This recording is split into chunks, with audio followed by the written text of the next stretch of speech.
The book of meditator का ये सूत्र कहता है, meditator knows that there are only two ways to live and evolve peacefully, either with immense intelligence और with immense trust. अर्थात सूत्र कहता है कि ध्यानी जानता है कि जीवन में शांतिपूर्ण ढंग से विकसित होने के लिए दो ही रास्ते हैं, या तो गहरी बुद्धिमत्ता से जिया जाए या गहरी आस्था से जिया जाए। दो ढंग और यही दो व्यक्तित्व के प्रकार हैं।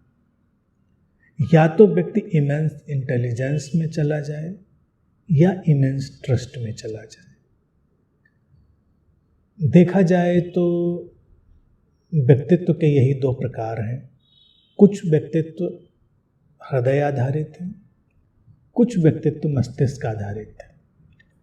दोनों में ना कोई ज़्यादा अच्छा है ना कम अच्छा, दोनों की अपनी अपनी महत्ता है और दोनों से हम एक ही बिंदु पर पहुंचते हैं।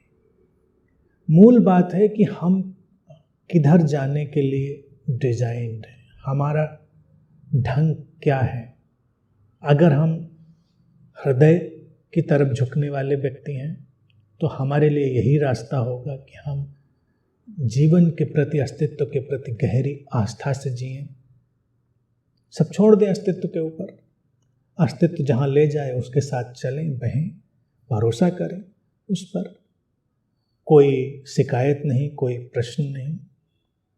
और अगर हम मस्तिष्क की ओर उन्मुख होने वाले व्यक्ति हैं, हमारा व्यक्तित्व उस तरह का है, तो हम फिर अतिशय बुद्धिमत्ता से जिएं, पूरी सजगता से, विवेक से, अपने निर्णयों की स्पष्टता से, अपने विचारों की स्पष्टता के साथ, जो कुछ भी हमको लगता है हमारी प्रतिभा क्षमता के अनुसार, उसके अनुसार सर्वोत्तम और स्पष्ट निर्णय लेते हुए आगे बढ़ें।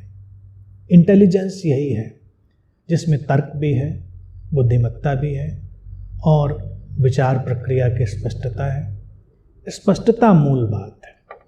तो अगर बुद्धिमत्ता वाला तत्व तो हमारे अंदर है, इंटेलिजेंस वाला, उसका उपयोग करिए। हालांकि जब हम आगे बढ़ते हैं तो गहरी बुद्धिमत्ता की अपनी एक गहरी आस्था है, यानी कि बुद्धिमत्ता भी एक गहरी आस्था में ले जाती है और जो गहरी आस्था है वो भी एक अलग किस्म की बुद्धिमत्ता को जन्म देती है। इसीलिए यहाँ पर कुछ इतना बटा हुआ अलग थलग नहीं है। हाँ, चलने के लिए, जिसको कहते हैं ना, स्टार्टिंग पॉइंट के लिए ये भेद हो सकता है। इसीलिए सूत्र कहता है ये दो ही रास्ते, इसके सिवा और कोई रास्ता नहीं। व्यक्ति या तो हृदय उन्मुख होगा या मस्तिष्क उन्मुख होगा। अब उसको अपना तरीका पहचान कर, अपना टाइप पहचान कर गति करनी है।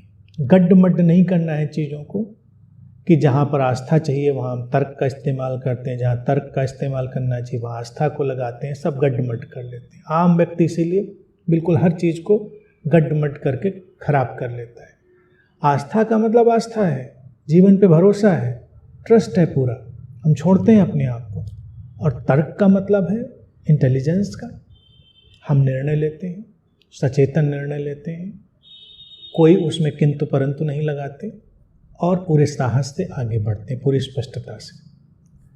दोनों शुरुआत में बिल्कुल अलग अलग दिखाई देंगे, लेकिन जैसे जैसे आगे बढ़ेंगे तो जैसे हर मार्ग एक ही मंजिल पर ले जाता है, वैसे ही यहाँ पर भी जो गुणवत्ताएं हैं वो धीरे धीरे एक दूसरे में घुलने मिलने लगती हैं।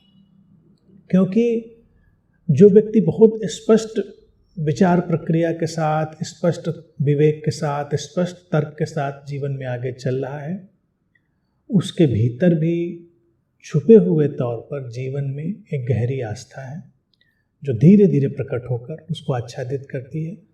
और जो व्यक्ति गहरी आस्था से चल रहा है उसके भीतर भी जीवन की एक समझ है उसके भीतर भी अपने किस्म का विवेक जागृत होता है। इसीलिए आस्थावान व्यक्ति ऐसा नहीं कभी मूड हो जाता है, उसको कुछ पता ही नहीं, समझ में नहीं आता, लेकिन उसका शुरुआती बिंदु आस्था से आएगा, हार्दिकता से आएगा। इसीलिए कई बार जो लोग बड़े ही आस्थावान होते हैं, लोगों को लगेगा कि वो जो बात कह रहे थे बिल्कुल सही थी, बड़ी सटीक थी, क्योंकि उस पर उन्होंने तर्क वितर्क नहीं किया, उन्होंने सीधे उनके हृदय ने उसको बताया कि ये ऐसा था।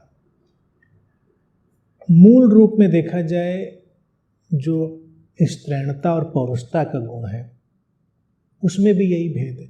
इसका अर्थ ये नहीं कि स्त्रियां हार्दिक ही होती हैं, और इसका ये अर्थ नहीं कि जो पुरुष हैं वो हमेशा उस इंटेलिजेंस से ही चलेंगे। दोनों में दोनों गुण हैं, दोनों में, लेकिन जिसको हम स्त्रैणता कहते हैं वो हार्दिकता है, हृदय पक्ष की ओर झुकाव है। तो स्त्रियों के भीतर वो जो भावना है और आस्था है उससे जीवन संचालित होता है, और अचानक जो समझ है वो तर्क के परे से उनके जीवन में आती है। अक्सर ऐसा होता है, निर्णय आ जाएगा और निर्णय का कोई तर्क नहीं है कि ऐसा करना है। तार्किक व्यक्ति को समझ नहीं आता ऐसा क्यों करना है, पहले ये बताइए। तो पुरुष चित्त अक्सर तर्क से चलेगा, ऐसा इसलिए करना है, लेकिन कई बार वो उसको भी सिद्ध करने में मुश्किल होती है कि ऐसा क्यों करना है। तो यहीं पर सूत्र हमारे लिए स्पष्टता रखता है कि स्पष्ट हो अपने विवेक में, इंटेलिजेंस में। इमेंस शब्द इसलिए यूज किया गया, गहरी बुद्धिमत्ता, उथली नहीं, और आस्था भी गहरी। फिर यहाँ पर सारे भेद मिट जाते हैं, और जब एक बार व्यक्ति यात्रा पे आगे चला गया तो आगे जाकर फिर ये आस्था और बुद्धिमत्ता एक दूसरे में घुल मिल जाते हैं। लेकिन शुरुआत के लिए ये दो रास्ते हमारे सामने खुलते हैं। हमारा जो व्यक्तित्व का प्रकार हो उसकी ओर बढ़कर हमें उसमें पूरी तरह डूब जाना है, और वही हमको आगे ले जाएगा, और आगे ले जाकर ये द्वैत, ये भेद समाप्त हो जाएगा।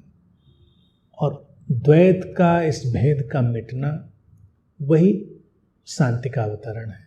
तो ध्यानी के जीवन में शुरुआत होगी तो शुरुआत में जो भी उसके अंदर द्वंद्व या विचलन हो सकता है, लेकिन आगे बढ़ते ही, मार्ग पर आगे जाते ही परिपूर्ण शांति, कोई विचलन नहीं। तो ये दो रास्ते हैं, इनके अनुसार चलना है।